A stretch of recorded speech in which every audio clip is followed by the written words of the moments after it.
Assalamu alaikum. हमारा इश्तियाक है.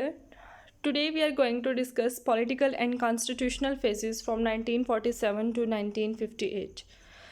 आज के लेक्चर में हम पाकिस्तान बनने के बाद, जो कि 1947 में बना था, उसके बाद 1958 तक पाकिस्तान की पॉलिटिकल एंड कॉन्स्टिट्यूशनल फेज़ को डिस्कस करेंगे. मतलब कि पाकिस्तान में किस किस्म के पॉलिटिकल हालात थे, कौन सी शख्सियात सियासी ओहदों पर फाइज थी, उन्होंने किस तरह से डील किया, क्या क्या काम किए. कॉन्स्टिट्यूशनल फेज़ का मतलब कि आइन में क्या क्या चीज़ें लाई गई, कैसा आइन बनाया गया और किस आइन के तहत कंट्री को चलाया गया. तो पॉलिटिकल एंड कॉन्स्टिट्यूशनल फेज़ को डिस्कस करते हैं. सबसे पहले हम अपनी अर्ली हिस्ट्री की बात करेंगे. जैसे ही पाकिस्तान बना था इन 1947, तो Liaquat Ali Khan was appointed as the first prime minister of Pakistan. तो अगर पॉलिटिकल डेवलपमेंट की बात की जाए तो लियाकत अली ख़ान पहले प्राइम मिनिस्टर थे पाकिस्तान के जो बने थे. And Liaquat Ali Khan had to deal with a number of difficulties that Pakistan faced in its early days. देखिए, पाकिस्तान का बनना नॉर्मल हालात में नहीं था. आपको पता है, जैसा कि आप सब ने हिस्ट्री पढ़ी हुई होगी, कि किस तरह से पाकिस्तान के लोग जो वहाँ से मुसलमान वहाँ से माइग्रेट होके आए थे. माइग्रेशन के दौरान उनके ख़ानदानों को बहुत ज़्यादा कत्ल गारत की गई थी, उनके साथ उनके सामान लूटे गए थे. बहुत उजड़े हुए हालात में वहाँ से मुसलमान आ रहे थे और बहुत ज़्यादा काफ़िलों के काफ़िले आ रहे हैं. उनको यहाँ पे एडजस्ट करना, इस्टेब्लिश करवाना, उनको मतलब रेजिडेंस देना, उनके जो प्रॉब्लम्स वो फेस कर रहे हैं उनको सॉल्व करना. एक मुल्क के हालात बिगड़े हुए, कोई चीज़ वर्किंग कंडीशन में नहीं है, पार्टीशन हुई है. तो इस तरह की बहुत सारी डिफ़िकल्टीज़ थी जिनसे इन लीडर्स को एट दैट टाइम डील करना था. उन प्रॉब्लम्स के सलूशन निकालने थे, अपने लोगों को इस्टेब्लिश करना था. जो लोग वहाँ से नासाजगार हालात में आ रहे थे उनको डील करना था. तो ये सारी जो डिफ़िकल्टीज़ हैं जो कि अर्ली डेज़ में थी, उन डिफ़िकल्टीज़ को भी लियाकत अली ख़ान ने फ़ेस किया. And he helped Quaid-e-Azam in solving the riots, refugee problems and in setting up an effective administrative system for the country. उन्होंने कायद-ए-आज़म की बहुत मदद की झगड़ों को निपटाने में, प्रॉब्लम्स को हल करने में और एक अफेक्टिव एडमिनिस्ट्रेटिव सिस्टम लाने में कंट्री में. देखिए, अफेक्टिव एडमिनिस्ट्रेटिव सिस्टम के एडमिनिस्ट्रेशन को बेहतरीन बनाया जाए, मुल्क को चलाने के लिए, उसको लीड करने के लिए एक बेहतरीन किस्म का लायामल लेके आया जाए, लोगों को एडजस्ट करवाने के लिए लायामल लेके आया जाए. ही also took steps towards the formulation of the constitution. आइन बनाने की तरफ भी उनके बहुत ज़्यादा इक़दाम हैं. He presented the objective resolution prelude to future constitution in the legislative assembly. ठीक है, कानून साज असम्बली में उन्होंने ऑब्जेक्टिव रेजोल्यूशन पेश की थी, जो कि मुस्तकबिल में हम कैसे आइन बनाएंगे, कैसा हमारा पाकिस्तान का आइन होगा, उसको डिसाइड करने के लिए ये रेजोल्यूशन थी. ऑब्जेक्टिव रेजोल्यूशन क्या है, इसको हम बहुत डिटेल में अपने नेक्स्ट लेक्चर्स में डिस्कस करेंगे कि ऑब्जेक्टिव रेजोल्यूशन जो लियाकत अली ख़ान ने तब पेश की थी उसके क्या पॉइंट्स थी. एक जर्नल इंट्रोडक्शन के तौर पे मैं आपको बताती हूँ कि इसमें इस्लाम के बताए हुए तरीक़ों के मुताबिक आइन बनाने का लायामल था कि हम पाकिस्तान का जो फ्यूचर के आइन भी जितने भी बनेंगे, या अभी जो पाकिस्तान का आइन बनाया जाएगा जिसके तहत मुल्क को चलाया जाएगा, वो सारा इस्लामिक तरीक़ों पे होगा.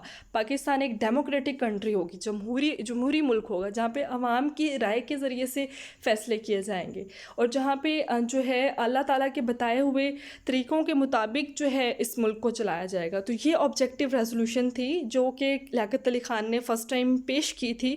और ये ऑब्जेक्टिव रेजोल्यूशन ने डिसाइड करना था कि फ्यूचर के कॉन्स्टिट्यूशंस, फ्यूचर के आइन जो है वो कैसे बनेंगे.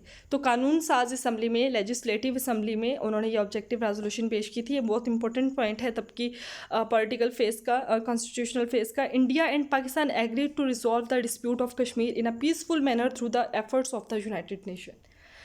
देखिए, यूनाइटेड नेशंस की एफ़र्ट से इंडिया और पाकिस्तान ने एक पीसफुल पुरअमन तरीके से कश्मीर के मसले को हल करने का भी कर लिया था, अहद किया था. ठीक है, जो कि आज तक नहीं हो सका. लेकिन तब तो इंडिया ने ये चीज़ कही थी कि हम ठीक है जी, मतलब जो कश्मीर है उनके लोगों से पूछेंगे, उनके लोगों की इलेक्शंस करवाए जाएंगे, उनकी मर्ज़ी से हम इस मसले को हल करेंगे कि कश्मीर को पाकिस्तान में शामिल होना चाहिए या वहाँ पे शामिल होना चाहिए. जैसा कि आप सबको पता होगा कि कश्मीर का मसला क्या था. कश्मीर की जो आवाम थी वो ज़्यादातर मुसलमान थे और उनके जो राजा थे, उसका जो हुक्मरान था वो हिंदू था. तो उनको वैसे आवाम की बेस पे तो पाकिस्तान में ही शामिल होना चाहिए था, लेकिन उनके राजा ने जो है वो इंडिया के साथ इल्हाक का ऐलान कर लिया था. तो इस किस्म का जो मसला था, उस मसले को पीसफुल तरीके से सॉल्व करने का भी एक अहद हुआ था. دیکھیں cease fire was affected in Kashmir in January 1948 میں ایک سیز فائر ہو گیا تھا کہ بس جنگ بندی کر دی جائے, جنگیں نہیں لڑنی ہے بلکہ پیسفل طریقے سے ہم اس مسئلے کو حل کریں گے. Prime minister Liaquat Ali Khan met Nehru to sign the Liaquat Nehru pact in 1950. اچھا, لیاقت نہرو معاہدہ ایک سائن کیا تھا لیاقت علی خان نے نہرو سے مل کے. The Liaquat Nehru pact was an effort on his part to improve relations and reduce tension between India and Pakistan. یہ معاہدہ کیا تھا؟ لیاقت نہرو معاہدہ, یہ پیکٹ ایک کوشش تھی کہ ہمارے جو دو کنٹریز ہیں ان کے درمیان ریلیشنز کو بہتر بنایا جائے. دیکھیں پارٹیشن تو ہو گئی, اب یہ دونوں ممالک کے فائدے میں بات جاتی ہے اگر وہ ایک دوستی کے ساتھ اور ایک اپنے ریلیشنز کو امپروو کر کے اپنے ریلیشنز کو ایک اچھے طریقے سے چلا کے آگے بڑھیں اور ٹینشن ختم کر دی جائے. دیکھیں ابھی تک ایسے ہی حالات ہیں. اگر انڈیا اور پاکستان دونوں جو ہیں وہ ایک دوستانہ طریقے سے آگے بڑھیں تو ہو سکتا ہے کہ دونوں ممالک بہت ترقی کریں, لیکن ہم زیادہ تر اپنی ایفرٹس تو ایک دوسرے کے اگینسٹ لگا رہے ہوتے ہیں. زیادہ تر تو ہمارا جو ہے وہ دیکھیں ہماری دفاع کے اوپر اتنا پیسہ لگ رہا ہوتا ہے, وہ دفاع کیا ہماری زیادہ تر جو جنگ کا ہے جنگ کے امکان ہوتے ہیں وہ انڈیا کے ساتھ ہی ہوتے ہیں, زیادہ تر انہی کے ساتھ ٹینشنز کریٹ ہوئی ہوتی ہیں. اگر ہم ان ٹینشنز کی بجائے ایک ہیلدی ریلیشن کو لے کے آگے چلیں تو دونوں کنٹریز کے لیے بہت زیادہ فائدہ ہے. تو اس لیے لیاقت علی خان نہرو سے مل کے انہوں نے یہ معاہدہ کیا تھا. In May 1951, he visited the United States and set the course of Pakistan's foreign policy towards the closer ties with the West.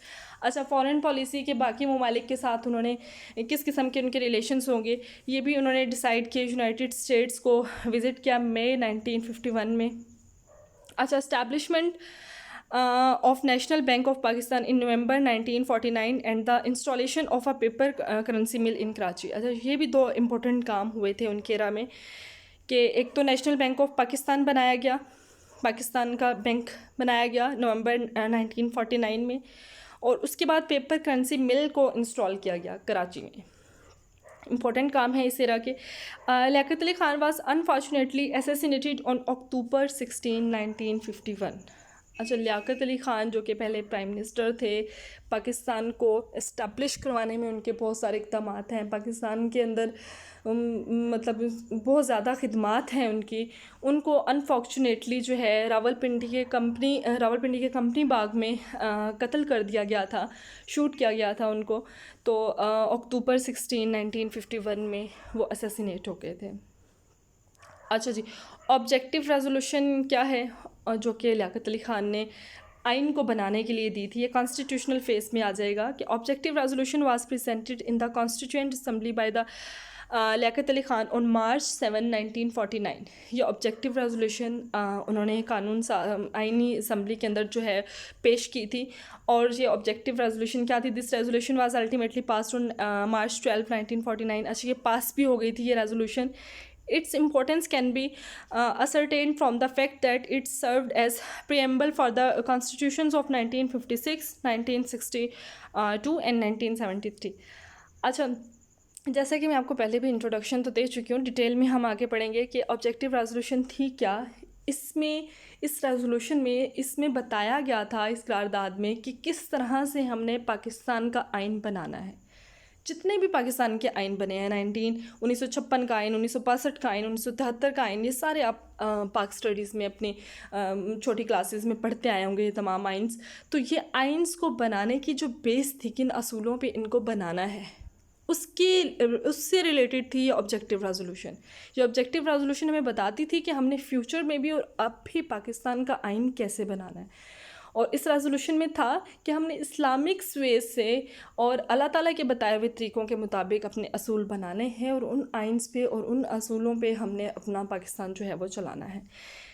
اچھا, became the part of the constitution when the 8th amendment in the constitution of 1973 was passed in 1985.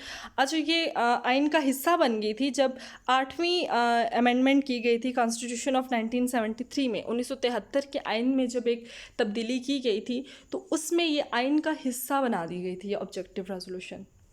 مطلب آئین کا حصہ بن گیا تھا کہ اس طرح سے ہمارے جو ہیں فیوچر کے آئین بھی وہ بنائے جائیں گے.